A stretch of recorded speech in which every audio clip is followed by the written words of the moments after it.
Good morning students. आज हम पढ़ेंगे आपकी क्लास 12th मकरंद हिंदी सामान्य का पार्ट 2 नर से नारायण। नर से नारायण गद्य की कौन सी विधा है बच्चों? नर से नारायण गद्य की निबंध विधा है और जिसे लिखा है बाबू गुलाब राय ने। हमें हर लेसन में ये मालूम होना चाहिए कि कौन सा पार्ट गद्य की कौन सी विधा है और इसे लिखा किसने है, क्योंकि इसमें बहुत सारे ऑब्जेक्टिव क्वेश्चन बनकर बच्चों आते हैं। और हम लेसन स्टार्ट करने से पहले थोड़ा सा लेखक परिचय पर प्रकाश डालते हैं। लेखक परिचय वैसे आपको एग्जाम में पूछा नहीं जाता है, लेकिन इसमें से कुछ ऑब्जेक्टिव क्वेश्चन बन के आते हैं उनकी जन्म मृत्यु के बारे में, उनकी थोड़ी सी रचनाओं के बारे में, तो हम वहाँ पर उन्हीं बिंदुओं को पढ़ेंगे। और आप भी अपनी CW कॉपी में थोड़ा बहुत वो अपनी पुस्तक में से नोट कीजिएगा। तो इनका जन्म सन 1888 में हुआ था और 13 अप्रैल 1963 को हुई थी।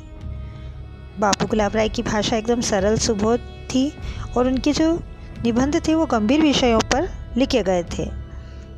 इनकी प्रमुख रचनाओं में बच्चों ठलुआ क्लब है, मेरी असफलताएं हैं, कुछ उथले कुछ गहरे, ये इनके प्रसिद्ध निबंध संग्रह थे। अब साहित्य में स्थान की बात करें तो द्विवेदी युग में ज्ञान विज्ञान के क्षेत्र में गंभीर विवेचन करने वाले विद्वानों में गुलाब राय का नाम शीर्ष स्थान पर है। ये तो हो गया बच्चों इनका लेखक परिचय। अब हम आते हैं केंद्रीय भाव पर। आपके केंद्रीय भाव में जो इसकी पहली लाइन है, निबंध मन की सहज और उन्मुक्त उड़ान है, ये बाबू गुलाब राय ने परिभाषा दी निबंध की। और अधिकतर ये पंक्ति एग्जाम में आ जाती है और पूछा जाता है कि ये लिखा किसने है या ये विचार किसके हैं। तो आप सबसे पहले तो इस पर अंडरलाइन कर लीजिएगा कि निबंध मन की सहज और उन्मुक्त उड़ान है, ये काव्य पंक्ति लिखी है बाबू गुलाब राय ने। यद्यपि इस निबंध की विषय वस्तु वर्षा केंद्रित है, किंतु निबंधकार इसमें अपने आत्मगत विस्तार से अनेक विषयों को भी स्पर्श करते हैं। और निबंध के प्रारंभ में तो यहाँ ये बताया था कि पानी नहीं गिरता है, मतलब अवर्षा की स्थिति को बताया था और प्रकृति को संकेतित यहाँ पर किया था। लेकिन बाद में वर्षा के प्रभाव को यहाँ पर अनेक रूपों में व्यक्त करते हुए निबंधकार ने एक सामान्य सी गृहस्थी पर पड़ने वाले उसके प्रभाव को प्रकट किया है। वर्षा का प्राकृतिक सौंदर्य भले ही मनमोहक है, किंतु वर्षा की प्रचुरता ने घर को जगह जगह क्षतिग्रस्त कर दिया है। जब बहुत ज़्यादा पानी गिर जाता है तो कुछ घर ऐसे होते हैं जिनमें पानी बहुत ज़्यादा शीतन आती है या कहीं बहुत ज़्यादा पानी टपकता है, इस कारण घर क्षतिग्रस्त हो जाता है। यही सब इसमें दर्शाया भी गया है। कहीं फर्श टूट गया है तो कहीं ज़मीन धंस गई है। वर्षा ने घर को कुछ इस तरह जलमग्न कर दिया है कि गृह स्वामी को अन्यत्र जाना पड़ा। मतलब इस लेसन में जो गृह स्वामी है उसे पानी से परेशान होकर दूसरे घर की शरण लेनी पड़ी। फिर भी वर्षा के ये कष्ट इसलिए वरदान तुल्य थे कि वर्षा से ही जीवन का विकास होता है। यदि वर्षा ही नहीं होगी तो हम पृथ्वी पर जीवन संभव ही नहीं मान सकते, क्योंकि ना तो पीने के लिए जल होगा और ना ही खेती होगी जिससे कि हमारा पालन पोषण होगा। इसलिए वर्षा होना तो बहुत आवश्यक है बच्चों।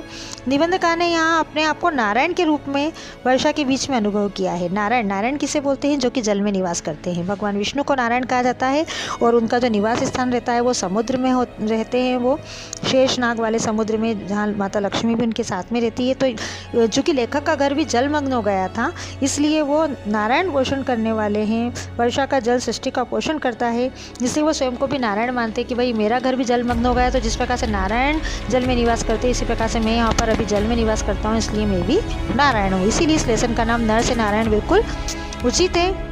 यह निबंध ललित निबंध की कोटि का है और अनेक कवियों की प्रसिद्धियों का प्रयोग करते हुए निबंधकार ने उनके अर्थ अपने अनुकूल करने का चमत्कार भी यहाँ पर प्रकट किया है। निबंधकार ने व्यंग के लिए भी अवसर निकाला है, मतलब उसने अपनी बातों को व्यंग में तानों में भी यहाँ पर व्यक्त किया है। ये ललित निबंध शैली में रचा गया निबंध है। इसको भी आप समझ लेना, इसको भी अंडरलाइन कर लेना कि नर से नारायण निबंध कौन सी शैली में लिखा गया है बच्चों। तो नर से नारायण निबंध लिखा गया है ललित शैली में और इसमें विभिन्न उदाहरणों के द्वारा यहाँ पर प्रस्तुत किया है। अब लेसन स्टार्ट होता है बच्चों नर से नारायण। नर से नारायण। सितंबर के महीने में पानी की त्राही मची हुई थी। त्राही मतलब पानी नहीं गिर रहा था बच्चों, इसलिए चारों तरफ हाहाकार मचा हुआ था। मैंने भी धर्म पालन के लिए पास के खेत में चरी बो रखी थी। धर्म पालन मतलब जैसे गाय वगैरह को हमारे इसमें खिलाना पिलाना अच्छा मानते हैं, इसीलिए लेखक ने भी अपने घर के पीछे जो जगह थी वहाँ पर उन्होंने गाय को खिलाने के लिए चारा वगैरह बो रखा था। ज्वार की पत्तियाँ ऐंठ कर बत्तियाँ बन गई थी। चूँकि पानी नहीं गिर रहा था, इस कारण उनकी जितने भी उन्होंने थोड़ा सा खेती करने का जो सोचा था वो सब सूख गया था।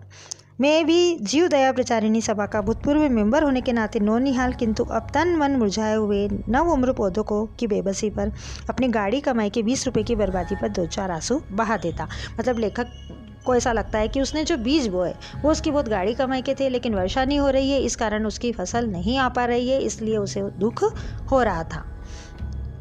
लेकिन उनसे होता क्या, यदि वे रीतिकालीन काव्यों की विरहिणी गोपिकाओं के समान भी होते, जिनसे कि समुद्र का पानी खारा हो गया था, तो भी वे खारा होने के कारण सिंचाई का काम न देते। अब वे अपने इन आंसुओं की तुलना किससे करते कि अगर मैं रोऊंगा भी तो भी इन आंसुओं से कोई इन फसलों की सिंचाई तो नहीं हो जाएगी। जिस प्रकार से कृष्ण के वियोग में गोपिकाएं बहुत रोई थी, लेकिन उनका पानी बहुत खारा था, इस कारण ऐसा कहा जाता है कि समुद्र का निर्माण हुआ था, समुद्र हो गया था। खैर, फिर भी गैर किसानों की सार को भस्म करने वाली आहों के बदले बनते दिखाई देते हैं। दिग्दाहों से धूम उठे या जलधर उठे क्षितिज तट के। दिग्दाहों मतलब चारों तरफ, मतलब पानी नहीं गिर रहा था, इस कारण चारों तरफ हाहाकार मचा हुआ था। ऐसा मालूम हो रहा था कि अब दीनदयाल के कान में भनक पड़ी और शायद वह यह न कहना पड़े कि का वर्षा जब कृषि सुखाने। दीनदयाल यहाँ पे विष्णु भगवान को ही बताया गया है और उनका यह कहना है कि अभी तक तो वर्षा हुई नहीं है, और अगर वर्षा ऐसे समय होगी भी कि जब खेती ही सूख जाए तो ऐसी वर्षा का फिर क्या फ़ायदा रहेगा।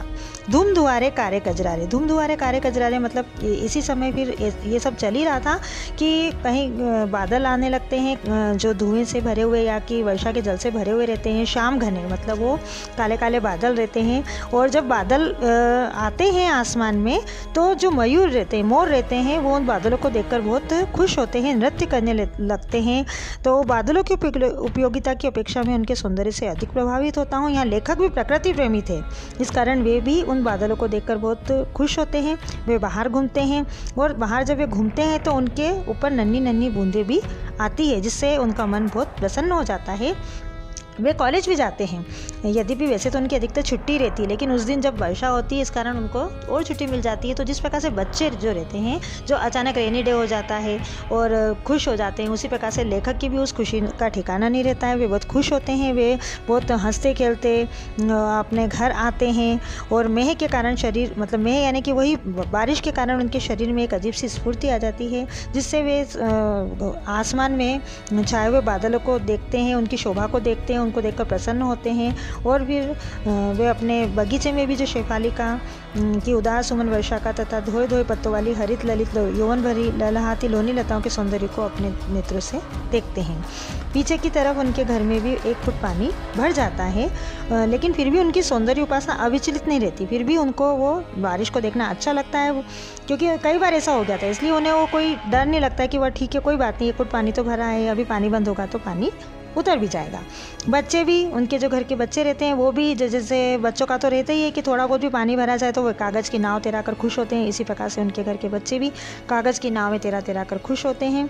और मैं अपनी सूखी खेती के पुनर्जीवन के लिए स्वप्न में मग्न था। मतलब लेखक ने जो फसलें बोई थी, अब पानी आ रहा है तो उसमें भी जान आ गई है, इस कारण लेखक को बहुत आनंद आ रहा था। शाम का समय था, वो इन दोनों अर्थों से रसमय थे। पूरा घर उनका जलमय हो रहा था, वे आनंदमय हो रहे थे। यद्यपि पानी का जो स्तर था वो धीरे धीरे बढ़ रहा था, लेकिन फिर भी लेखक को अभी भी उनका जो रस था वो विरस में परिवर्तित नहीं हुआ था।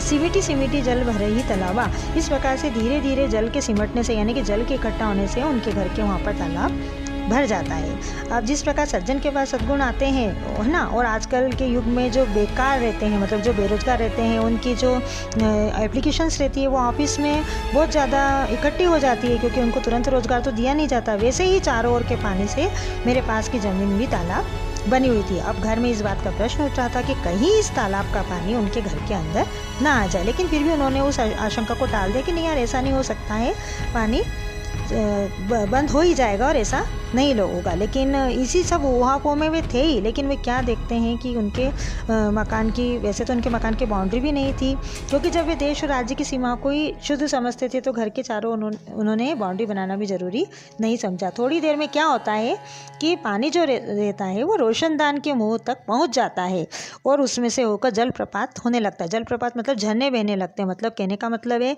कि उनके जो तलघर था, उसका जो रोशनदान था, वहाँ से पानी अंदर आने लगता है तो ऐसा लगता है बड़े बड़े झरने बह रहे हों। इसकी तुलना उन्होंने नियाग्रा फॉल से की है। नियाग्रा फॉल एक बहुत ही सुंदर झरना है जो उसकी तुलना वे उससे करते हैं कि इस प्रकार से मेरे घर में भी नियाग्रा फॉल बहने लगता है।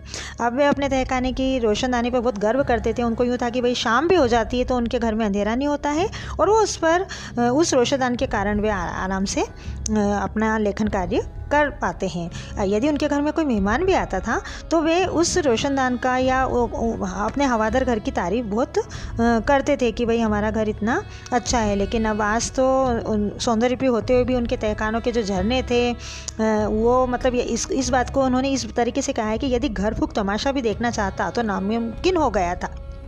अब ये सब चल ही रहा था बच्चों कि अचानक बिजली भी चली जाती है। अब बिजली चली जाती है तो वहाँ पर क्या होता है इसको भी उन्होंने एक उक्ति से बताया कि असूर्य नाम ते लोकाहा अंधेन तमसा व्रता। मतलब अगर हम धरती पर बिना सूर्य की कल्पना करें तो क्या होगा, मतलब चारों तरफ अंधकार ही होगा। इसी प्रकार का दृश्य उनके घर पर भी उपस्थित हो जाता है। मतलब एक हाथ को दूसरा हाथ नहीं सूझता, चारों तरफ प्रकाश करने के लिए लालटेन वगैरह ढूंढने की या माचिस वगैरह ढूंढने की उहापोह होती है कि भाई माचिस ढूंढी जाए। लेकिन उनके घर में कोई भी सिगरेट वगैरह नहीं पीता था, इस कारण उनके घर में माचिस मिलना भी मतलब बहुत मुश्किल हो गया था। जैसे तैसे उसका प्रबंध भी होता है माचिस वगैरह का, और एक लालटेन भी चलाया जाता है लेकिन लालटेन इतने अच्छे से नहीं जल पाता, तो फिर एक टार्च की व्यवस्था की जाती है। अब ये सब भी इतना ही कठिन हो गया था जैसे संदल घिसने की बात थी, कम सर दर्द नहीं था। संदल घिसना मतलब जिस प्रकार से पत्थर के ऊपर चटनी पीसते हैं ना बच्चों, उसमें थोड़ी सी मेहनत लगती है कि नहीं, उसी प्रकार से घर में प्रकाश करने के लिए भी उन्हें काफ़ी मेहनत की आवश्यकता होने लगती है। अब उनको अपना हाल कैसा लगता है बच्चों, उनको अपना हाल लगता है मनु की नौका के समान। मनु कौन है बच्चों? मनु, जब पूरी पृथ्वी पर प्रलय आ गया था तो सिर्फ मनु श्रद्धा दो लोग बचे थे जिसकी हम संतान हैं। तो वे भी अपने आप को ये समझते हैं कि मानो उनका घर भी मनु की नाव की तरह है। उस समय तक की चिंता की प्रथम रेखा उनके ललाट के प्रांगण में खेलती हुई दिखाई नहीं दी। मतलब इतना पानी भरा गया लेकिन फिर भी उनके सिर के ऊपर, ललाट के ऊपर कोई चिंता नहीं थी। लेकिन थोड़ी देर में उनके पास वाले कमरे में से चलियों की आवाज़ आती है कि उनका जो माली था मंगल देव, वो चिल्ला रहा था कि बाबूजी इधर ही रहना, क्योंकि वो उन्हें ऐसा लगा कि कहीं कोई सांप तो नहीं आ गया। खैर ऐसा कुछ नहीं था। जो उनके दूसरे चाकर देव थे, चाकर देव मतलब जो उनके घर में काम करने वाले जो दूसरे नौकर थे, उनका नाम था श्री रणधीर जी। वो भी बड़ी धीरतापूर्वक कहते हैं कि नहीं, यहाँ पे ज़मीन बैठ गई है। बड़े आदमियों की भांति उसकी बात भी आधी सच थी। जमीन बैठी थी और फर्श के पत्थर आपस में सर से सर मिलाकर खड़े हो रहे थे।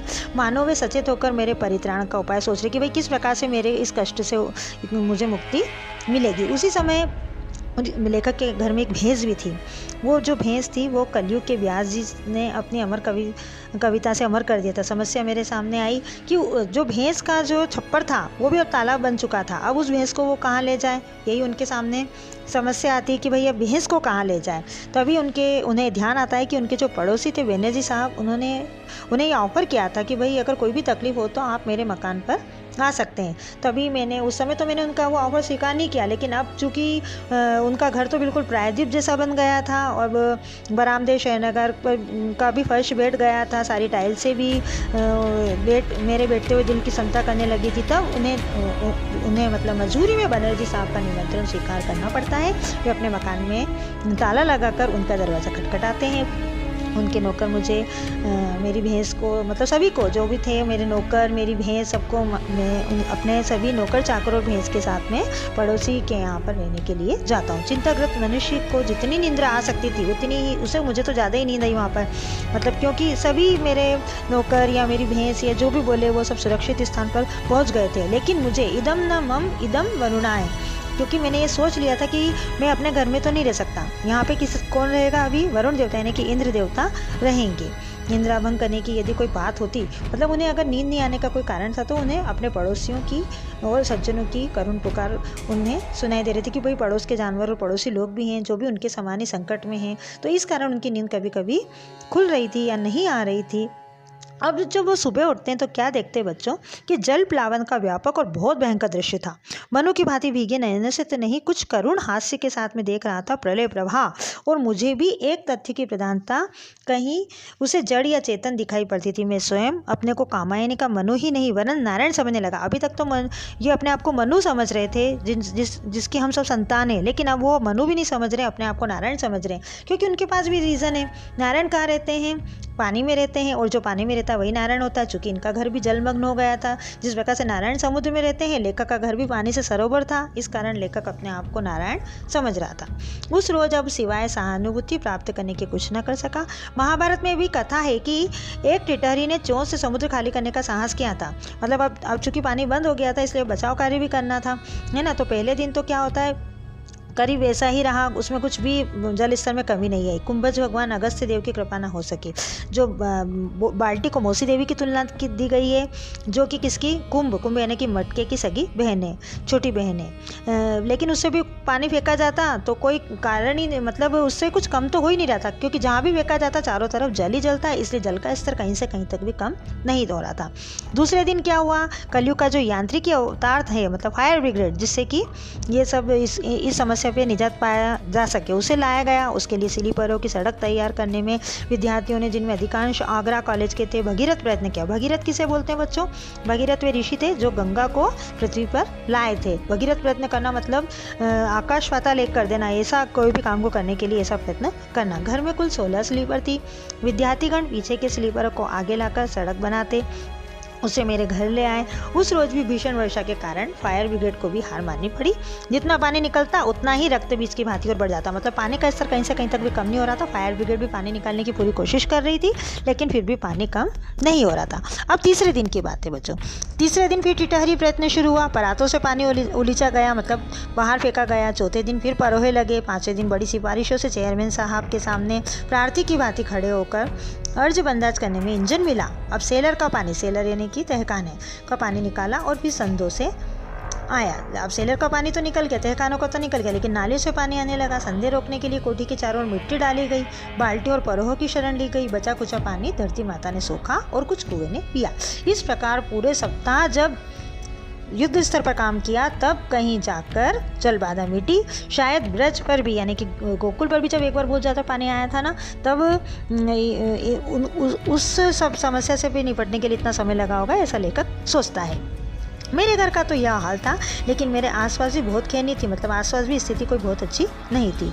जेल के पास नावें चलने की नौबत आ गई थी और सेंट जॉन्स गर्ल्स स्कूल भी जलमग्न हो गया था। बाढ़ का प्रभाव बहुत दूर तक था। गांव जलमग्न हो गए थे।